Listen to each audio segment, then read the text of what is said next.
Bonjour et bienvenue dans nos perspectives financières d'aujourd'hui. Rejoignez-nous aujourd'hui pour notre analyse du monde financier, des derniers événements et des dernières informations sur les marchés. Thomas va nous aider aujourd'hui, depuis la salle des marchés. La plus grande bourse de crypto-monnaies du monde, Binance, a brûlé 5,57 milliards de jetons Terra Luna classiques dans le 17e round de burn de Link.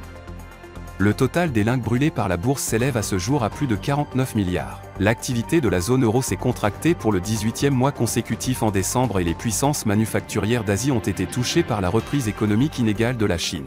La Banque d'Angleterre a déclaré avoir alloué 513 millions de livres, 652 millions de dollars, lors d'une opération de pension à long terme indexée à 6 mois, le montant le plus important depuis décembre 2022.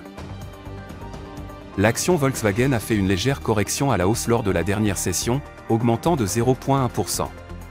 L'indicateur CCI indique un marché survendu. La paire euro-dollar a perdu 0,8% lors de la dernière session. L'indicateur oscillateur ultime indique un mouvement haussier. La paire livre sterling-dollar a perdu 0,8% lors de la dernière session. L'indicateur CCI indique un marché survendu. La dernière session a vu le dollar australien baisser de 0,6% par rapport au dollar. L'indicateur MACD donne un signal haussier. Le PMI manufacturier de l'ISM des États-Unis sera publié à 15h GMT, l'indice ISM des nouvelles commandes dans l'industrie manufacturière des États-Unis à 15h GMT, l'évolution du chômage de l'Espagne à 8h GMT. Le taux de chômage de l'Allemagne sera publié à 8h55 GMT, l'investissement étranger dans les actions japonaises du Japon à 23h50 GMT, l'investissement en obligations étrangères du Japon à 23h50 GMT.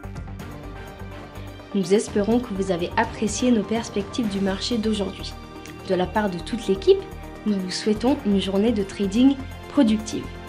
N'oubliez pas de nous rejoindre la prochaine fois pour toutes nos analyses des derniers événements et nouvelles sur les marchés financiers.